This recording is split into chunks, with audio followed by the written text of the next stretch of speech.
ಕಾರ್ಕಳದ ಖಂಡನಾರ್ಹ ಘಟನೆಯ ನಿಮಿತ್ತವಾಗಿ ಸೇರಿರುವಂತಹ ಎಲ್ಲ ಮಾನವೀಯ ಹೃದಯಗಳಿಗೆ ಶರಣಾರ್ಥಿಗಳು.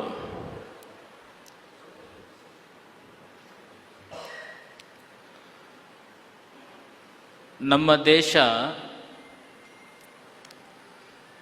ಸಂಸ್ಕಾರದ ದೇಶ. ನಮ್ಮ ಸಂಸ್ಕೃತಿ ಸಂಸ್ಕಾರದಿಂದ ಕೂಡಿರುವಂತಹ ಸಂಸ್ಕೃತಿ. ಭಾರತ ಜಗತ್ತಿನ ಸಂಸ್ಕಾರದ ಸಂಸ್ಕೃತಿಯ ರಾಯಭಾರಿ.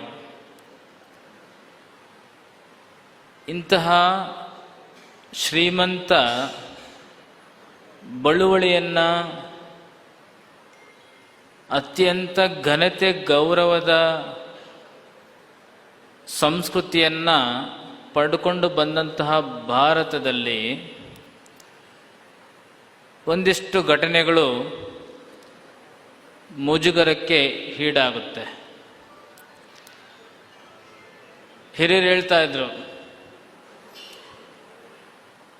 ಯಾವತ್ತೂ ಕೂಡ ತಲೆ ತಗ್ಗಿಸಿ ನಡೆಯಬೇಡ ಅಂತೇಳಿ. ಹೌದಲ್ರಿ? ಯಾವತ್ತು ನಾವು ತಲೆ ತಗ್ಗಿಸಿ ನಡೆಯಬೇಡ ಅಂತೇಳಿ. ಅದೇ ಹಿರಿಯರು ಕಂಡ್ರೆ ಏನು ಹೇಳ್ತಾ ಇದ್ರು? ಹಿರಿಯರಿಗೆ ಮುಖ ಕೊಟ್ಟು ಮಾತಾಡಬೇಡ, ತಲೆ ಬಾಗಿಸಿ ನೆಲ ನೋಡಿಕೊಂಡು ಮಾತಾಡು ಅಂತ ಹೇಳ್ತಾ ಇದ್ರು. ಎರಡೂ ಒಂದೇ, ಪದದ ಅರ್ಥ ಹಿಡ್ಕೊಂಡು ಹೋದ್ರೆ ಎರಡೂ ಒಂದೇ, ಭಾವ ಬೇರೆ. ತಲೆ ತಗ್ಗಿಸಿ ನಡೆಯೋದಂತಂತಂದ್ರೆ ಗೌರವನ್ನ ಕಳೆಯುವಾಗಿ ಬದುಕುವಂತಹದ್ದು. ತಲೆ ಬಾಗಿಸಿ ಮಾತಾಡು ಅಂತಂದ್ರೆ ಮತ್ತೊಬ್ಬರಿಗೆ ಗೌರವವನ್ನು ಕೊಟ್ಟು ಮಾತಾಡು ಅಂತೇಳಿ. ಇಂತಹ ವಿಶಿಷ್ಟವಾಗಿರುವಂತಹ ಸಂಸ್ಕಾರದ ಭಾರತ ದೇಶ ನಾರಿಯರು ಅಂತ ಹೇಳಿದ್ರೆ, ಮಹಿಳೆಯರು ಅಂತಂದ್ರೆ, ಸ್ತ್ರೀಕುಲ ಅಂತಂತಂದ್ರೆ ನಮ್ಮ ಎಲ್ಲ ಹಿರಿಯರು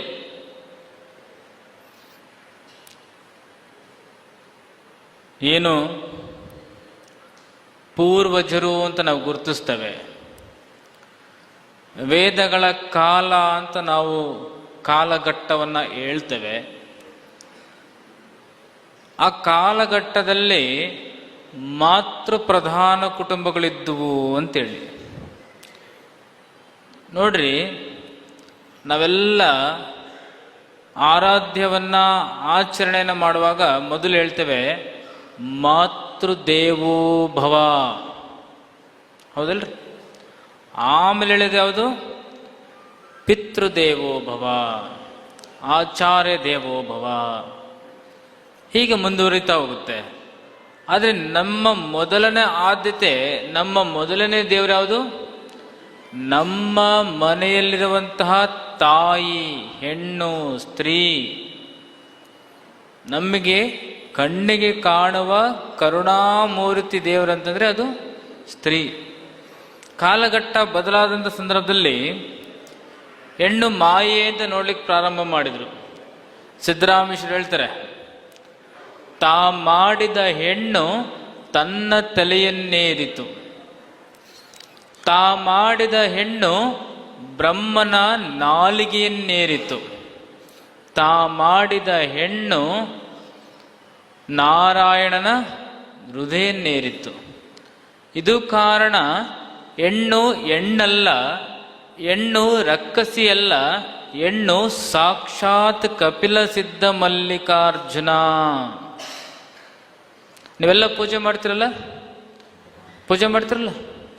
ಬಹುಶಃ ಅಣ್ಣಂದ್ರು ನೀವು ಉಪವಾಸ ಮಾಡ್ತಿರಲ್ಲ ಗೊತ್ತಿಲ್ಲ, ವ್ರತಗಳು ಮಾಡ್ತಿರಲ್ಲ ಗೊತ್ತಿಲ್ಲ, ಇವರು ಉಪವಾಸ ಮಾಡ್ತಾರಲ್ಲ, ವ್ರತ ಮಾಡ್ತಾರೆ. ಉಪವಾಸ ಮಾಡಿ ವ್ರತ ಮಾಡಿ ಪೂಜೆ ಮಾಡಿದ್ಮೇಲೆ ಏನಂತೆ ಬೇಡ್ಕೊಳ್ತಾರೆ ಗೊತ್ತೇನು? ನನಗೆ ಚೆನ್ನಾಗಿಟ್ಟಿರಪ್ಪ ಅಂತ ಕೇಳ್ಕೊಳ್ಳಲ್ಲ ಇರು, ನನ್ನ ಗಂಡಂಗೆ ಚೆನ್ನಾಗಿಟ್ಟಿರಪ್ಪ, ನನ್ನ ಮಕ್ಕಳಿಗೆ ಒಳ್ಳೆ ಭವಿಷ್ಯ ಕೊಡಪ್ಪ, ನನ್ನ ಕುಟುಂಬವನ್ನು ಚೆನ್ನಾಗಿ ಕಾಪಾಡಪ್ಪ ಅಂತ ಕೇಳ್ಕೊಳ್ತಾರೆ.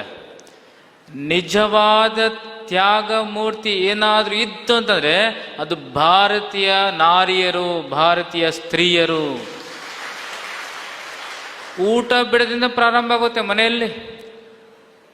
ಬಡವರ ಮನೆಯಲ್ಲಿ ಗಂಡ ಚೆನ್ನಾಗಿ ಊಟ ಮಾಡಲಿ, ಮಕ್ಕಳು ಚೆನ್ನಾಗಿ ಊಟ ಮಾಡಲಿ ಅಂತೇಳಿ ಗಡಿಗೆ ಸುಮ್ಮನೆ ಊಟ ಮಾಡಿದ್ವಿ ಅಂತೇಳಿ ಎಷ್ಟೋ ಸಾರಿ ರಾತ್ರಿ ಉಪವಾಸ ಮಲಗುವಂತಹ ತಾಯಂದ್ರಿದ್ದಾರೆ ಅಂತ ನಾವು ಕಥೆಗಳನ್ನು ಕೇಳಿದ್ವಿ, ಕೆಲವೊಬ್ಬರು ಅನುಭವಿಸಿದ್ದಾರೆ.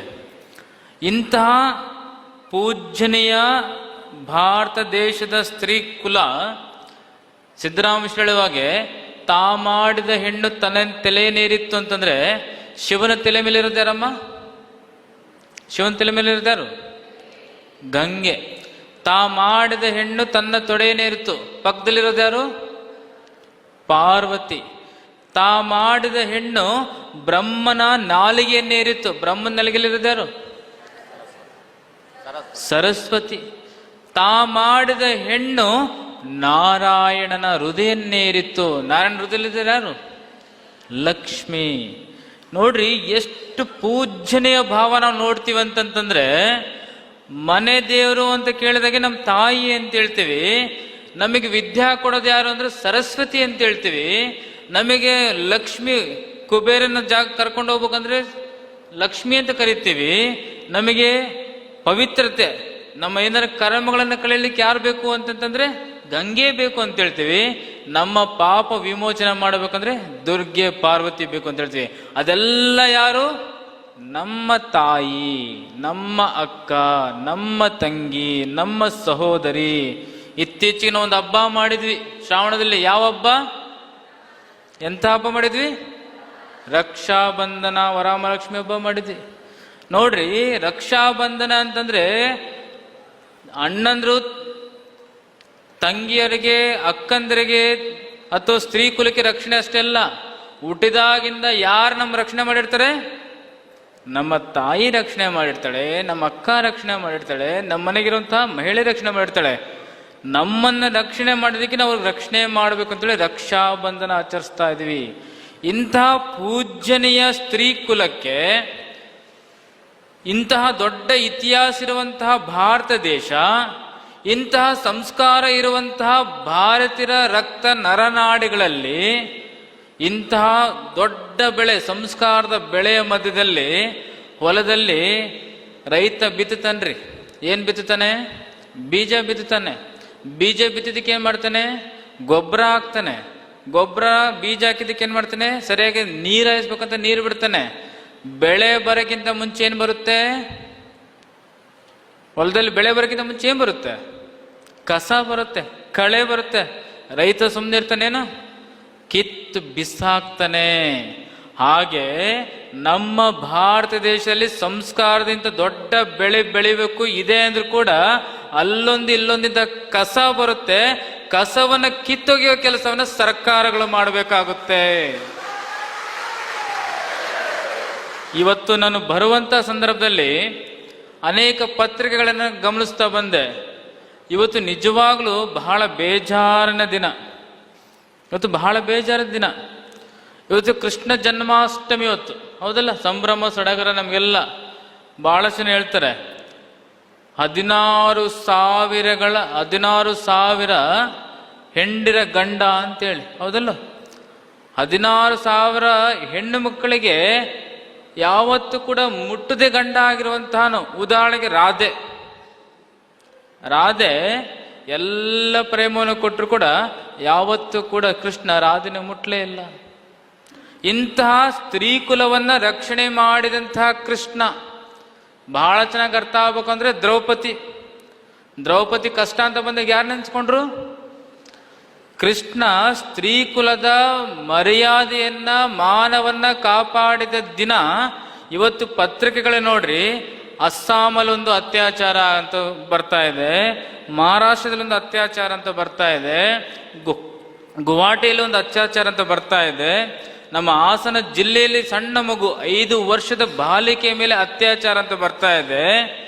ಇವತ್ತು ನಮ್ಮ ದೇಶದ ಕೆಲವು ಗಂಡು ಜೀವಿಗಳಿಗೆ ಹೆಣ್ಣು ಅಂದ್ರೆ ಭೋಗ ವಸ್ತು ಕಾಣಿಸ್ತಾ ಇದೆ. ಸಂಸ್ಕಾರದ ಕೊರತೆ. ಎಲ್ಲಿ ಸಂಸ್ಕಾರದ ಕೊರತೆ ಇರುತ್ತಲ್ಲ ಆವಾಗ ಕಣ್ಣು ಕಾಮಲೆ ಕಣ್ಣು ಆಗುತ್ತೆ, ಪೂಜ್ಯನೆಯ ದೃಷ್ಟಿ ಹೋಗ್ಬಿಡುತ್ತೆ. ಕಾರಣ ನಮ್ಮ ಭಾರತೀಯರಿಗಿರೋ ಸಂಸ್ಕಾರ ಭಾರತ ದೇಶದಂತ ಎಲ್ಲ ಧರ್ಮೀಯರಿಗೂ ಕೂಡ ಸಂಸ್ಕಾರ ಕೊಡಬೇಕಾಗುತ್ತೆ. ಕೃಷ್ಣನಾಗಿ ನಾವೆಲ್ಲ ನಿಂತ್ಕೊಳ್ಬೇಕಾಗುತ್ತೆ. ಬಸವಾದಿ ಶರಣರ ದೃಷ್ಟಿಯಲ್ಲಿ ದೈವ ಸ್ವರೂಪದಲ್ಲಿ ನೋಡ್ಬೇಕಾಗುತ್ತೆ. ಮೊದಲು ಇತ್ತೀಚಿನ ಹೋಮ್ ಮಿನಿಸ್ಟರ್ ಹತ್ರ ಮಾತಾಡ್ತಾ ಇದ್ವಿ, ಇತ್ತೀಚಿನ ಅಪರಾಧಗಳು ಇವತ್ತು ಪತ್ರಿಕೆ ನೋಡಿದ್ವಿ. 7 ತಿಂಗಳಲ್ಲಿ 340 ಅತ್ಯಾಚಾರದ ಪ್ರಕರಣಗಳು ಬೇರೆ ನಮ್ಮ ಒಂದು ರಾಜ್ಯದಲ್ಲಿದ್ದಾವೆ. ದೇಶದಲ್ಲಿ ಸಾವಿರಾರು ಪ್ರಕರಣಗಳಿದ್ದಾವೆ. ಹಸುಗೂಸುಗಳ ಮೇಲೆ ಅರ್ಥಾತ್ ಪೋಸ್ಕೋ ಕೇಸುಗಳು, ಸಾವಿರಾರು ಕೇಸುಗಳು ಇನ್ನು ಜೀವಂತ ನಡೀತಾ ಇದ್ದಾವೆ. ಅರ್ಥಾತ್ ಇನ್ನೂ ಕೂಡ ತನಿಖಾ ಹಂತದಲ್ಲಿದ್ದಾವೆ. ಅರ್ಥಾತ್ ಇವತ್ತು ಮೊದಲೆಲ್ಲ ಜನ ನಾವು ಸಂಸ್ಕಾರಕ್ಕೋಸ್ಕರ ಮಠಗಳಿಗೆ ಹೋಗ್ತಾ ಇದ್ವಿ, ದೇವಸ್ಥಾನಗಳಿಗೆ ಹೋಗ್ತಾ ಇದ್ವಿ, ತುಂಬಿದ ಕುಟುಂಬವಾಗಿ ಬಾಳ್ತಾ ಇದ್ವಿ. ನಮ್ಮ ಮನೇಲಿ ಒಬ್ಬ ಅಜ್ಜ ಅಜ್ಜಿ ಇರ್ತಾ ಇದ್ರು. ಯಾವುದು ಸರಿ ಯಾವುದು ತಪ್ಪು, ತಲೆ ತಗ್ಗಿಸುವುದಂದ್ರೇನು, ತಲೆ ಭಾಗಿಸುವುದಂದ್ರೇನು ಅಂತೇಳಿ ಬಿಡಿಸಿ ಹೇಳ್ತಾ ಇದ್ರು. ಪ್ರವಚನಗಳ ಮೂಲಕ ಸಂಸ್ಕಾರವನ್ನು ಕೊಡ್ತಾ ಇದ್ರು, ಭಕ್ತಿಯನ್ನ ಬಿತ್ತುತ್ತಾ ಇದ್ರು. ಭಕ್ತಿಯ ಜೊತೆಯಲ್ಲಿ ತಪ್ಪುಗಳು ಮಾಡುವಾಗ ಭಯವನ್ನು ಕೊಡ್ತಾ ಇದ್ರು. ಅದಕ್ಕೆ ನಾವು ಬರೇ ಭಕ್ತಿ ಅಂತ ಕರೀಲಿಲ್ಲ, ಭಯ ಭಕ್ತಿ ಅಂತ ಕರೆದ್ವಿ. ಇವತ್ತೇನಾಗಿದೆ, ಭಯ ಅನ್ನೋದು ಹೋಗ್ಬಿಟ್ಟಿದೆ, ಭಕ್ತಿ ಅನ್ನೋದು ಯಾಂತ್ರಿಕ ಆಗ್ಬಿಟ್ಟಿದೆ. ಯಾಂತ್ರಿಕ ಭಕ್ತಿಯಿಂದ ಮನುಷ್ಯನಿಗೆ ಸಂಸ್ಕಾರದ ಕೊರತೆಯಿಂದ ಇವತ್ತು ಇಂತಹ ಪ್ರಕರಣಗಳಾಗ್ತಾ ಇದ್ದಾವೆ. ಇಂತಹ ಪ್ರಕರಣದಲ್ಲಿ ಯಾರೇ ಭಾಗಿಯಾಗಿದ್ರೂ ಕೂಡ ಜಗತ್ತಿನಲ್ಲಿ ಇಂತಹ ಶಿಕ್ಷೆಗೆ ಅತ್ಯಂತ ಕಠೋರ ಶಿಕ್ಷೆ ಯಾವುದಿದೆಯೋ ಅದು ಭಾರತ ದೇಶ ಅಳವಡಿಸ್ಕೊಳ್ಬೇಕು. ಭಾರತ ದೇಶ ಅದನ್ನು ಅಳವಡಿಸ್ಕೊಳ್ಬೇಕು. ಅಳವಡಿಸ್ಕೊಂಡಾಗ ಪ್ರತಿಯೊಬ್ಬ ಸ್ತ್ರೀಯನ್ನ, ತನ್ನ ಹೆಂಡತಿನ ಹೊರತುಪಡಿಸಿರುವಂಥ ಸ್ತ್ರೀಯನ್ನ ಸಹೋದರಿ, ಮಾತೃ ಆಗಿ ನೋಡುವಂತಹ ದೃಷ್ಟಿಕೋನ ಬರುತ್ತೆ. ಈ ಹಿನ್ನೆಲೆಯಲ್ಲಿ ಕಾನೂನನ್ನ ಜನಗಳು ಕೈಗೆ ತೆಗೆದುಕೊಳ್ಳಬಾರದು ಅಂತಂತಂದ್ರೆ ಕಾನೂನು ರಚಿಸುವಂತಹ ಸರ್ಕಾರಗಳು ಇದಕ್ಕೆ ಭಯಾನಕವಾಗಿರುವಂತಹ ಕಾಯ್ದೆಗಳನ್ನು ತಂದು ಮತ್ತೊಬ್ಬರ ಆಲೋಚನೆಯಲ್ಲೂ ಕೂಡ ಈ ರೀತಿಯಾಗಿರುವಂತಹ ವಿಚಾರಗಳು ಬರದಾಗಿ ನೋಡ್ಕೊಳ್ಬೇಕಾಗತ್ತೆ. ಈ ಹಿನ್ನೆಲೆಯಲ್ಲಿ ನಮ್ಮ ಹಸ್ತಕ್ಕೆ ನೋಡಿದಂತಹ ಹೇಳ್ತಾ ಇದ್ರು ಮಹನೀಯರು, ಡ್ರಗ್ಸ್ ಮಾಫಿಯಾ ಅಂತೇಳಿ ಇದ್ದಿದ್ದಲ್ಲಿ ಕರ್ನಾಟಕ ಉತ್ತಮವಾಗಿತ್ತು. ಡ್ರಗ್ಸ್ ಮುಕ್ತ ಕರ್ನಾಟಕ ಅಂತ ಒಂದು ಕಾಲದಲ್ಲಿ ಕರೆಸ್ಕೊಳ್ತಾ ಇತ್ತು. ಇವತ್ತು ಡ್ರಗ್ಸ್ ವಿಚಾರದಲ್ಲಿ ಅತ್ಯಂತ ಮುಂಚೂಣಿ ಕುಖ್ಯಾತವನ್ನು ಪಡೆಯುವಂತ ಹಂತದಲ್ಲಿದೆ. ಕಾರಣ ಇವತ್ತು ಡ್ರಗ್ಸ್ ಮಾಫಿಯನ್ನ ಸಂಪೂರ್ಣವಾಗಿ ನಿಷೇಧಿಸಬೇಕು ಹಾಗೂ ಹತ್ತಿಕ್ಕುವಂತ ಕೆಲಸವನ್ನ ಎಲ್ಲ ಸರ್ಕಾರಗಳು ಕೂಡ ಮಾಡಬೇಕಾಗುತ್ತೆ.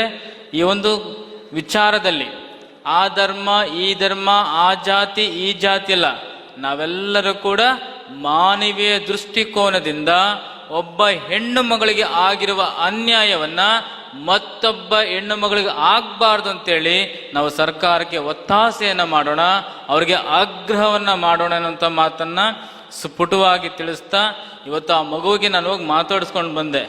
ಇನ್ನೂ ಕೂಡ ಆ ಮಗುಗೆ ಏನು ಮಾತಾಡ್ತಿದ್ದೀನಿ ಅನ್ನುವಂತಹ ಪ್ರಜ್ಞೆನಿಲ್ಲ. ಒಂದು ಎಷ್ಟು ಮಾನಸಿಕವಾಗಿ ಅಸ್ವಸ್ಥಳಾಗ್ತಿದ್ದಾಳೆ ಅಂತಂತಂದ್ರೆ, ಎಲ್ಲೋ ಒಂದು ಕಡೆ ಸರಿಯಾದ ಸಮಯಕ್ಕೆ ಆ ತಾಯಿ ಹಾಸ್ಪಿಟಲ್ಗೆ ಕರ್ಕೊಂಡ್ ಬರ್ತಾ ಇದ್ದಿದ್ರೆ ಆ ಹೆಣ್ಣು ಮಗುವಿನ ಶವ ಹಿಡ್ಕೊಂಡು ನಾವು ಎಲ್ಲ ಹೋರಾಟವನ್ನು ಮಾಡಬೇಕಾಗ್ತಿತ್ತು.